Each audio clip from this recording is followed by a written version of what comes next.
It's evolving, just like it has since it was invented in 1975 and 6. It all began in 1971 in Palo Alto, just south of San Francisco, when Xerox, the copier company, set up the Palo Alto Research Center, or PARC. Xerox management had a sinking feeling that if people started reading computer screens instead of paper, Xerox was in trouble. Unless they could dominate the paperless office of the future. And they showed me really three things. But I was so blinded by the first one that I didn't even really see the other two. What's the mail this morning? This promotional film, made in the mid-70s to flaunt Xerox PARC research, shows just how revolutionary the Alto was. One of the things they showed me was object-oriented programming. Choose the item class to find messages that can be sent to the class pen itself. Now choose the protocol examples.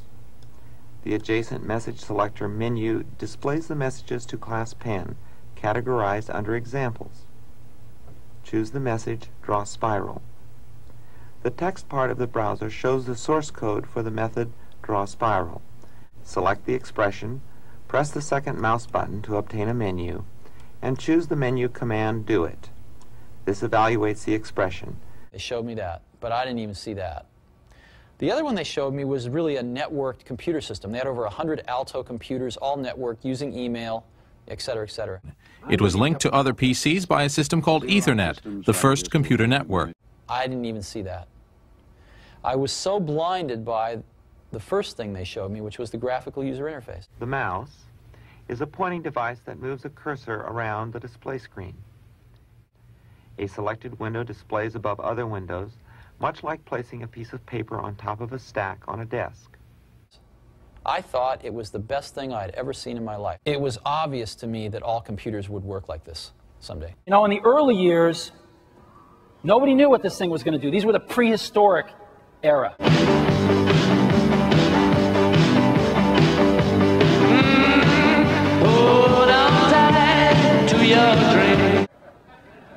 But right around 1980, the PC entered what was to become its first golden age, and that was the age of productivity.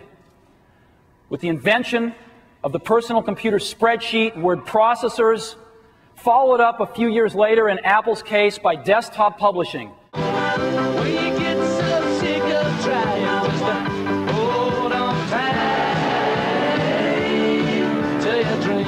The golden age of productivity had begun, and it lasted almost a decade and a half, driving this industry. The last few years, though, of that golden age, things started to flatten out. People started to wonder, is the PC waning? Have we solved all the problems that need to be solved with a PC? Is that the competitive advantage of the 90s is going to be squeezed not out of more individual productivity, but out of improving the productivity of teams and groups of people working together. That's where it's going to come from. And is interpersonal computing. Improving group productivity and collaboration through the use of sophisticated desktop computers. Interpersonal computing is the desire to improve group productivity and collaboration, which we think is going to be one of the key uses of sophisticated desktop computers in the early 90s, versus just personal computing, which was improving individual productivity. I think will not become paramount in 1991, but within 24 months will be the largest reason people are buying our computers. So as we move to interpersonal computing, the way we communicate is what's going to be important here. And we want to communicate not with just words, but with words in any text, pictures, sounds.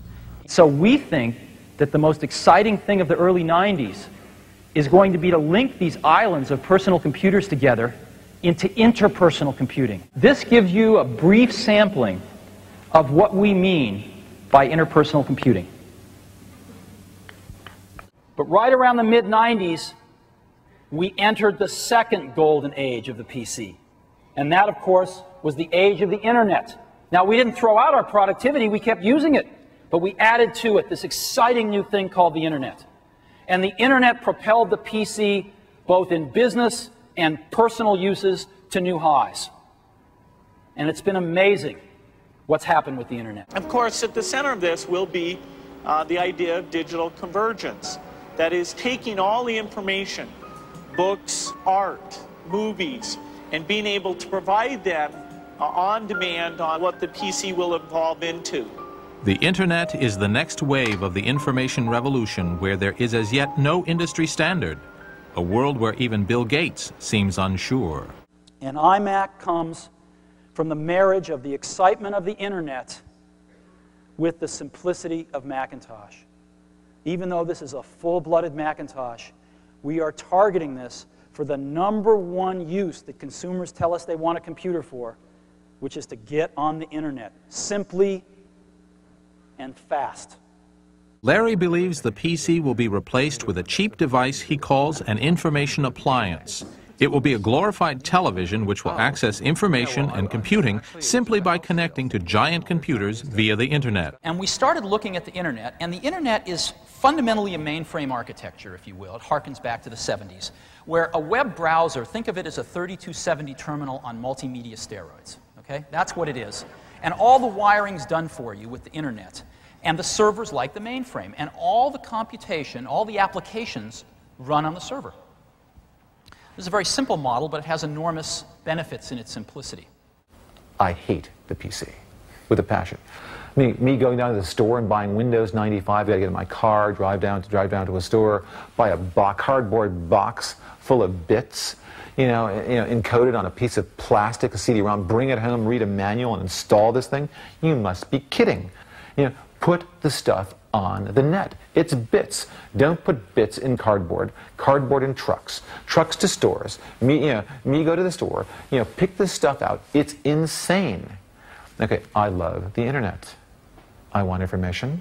It flows across the wire.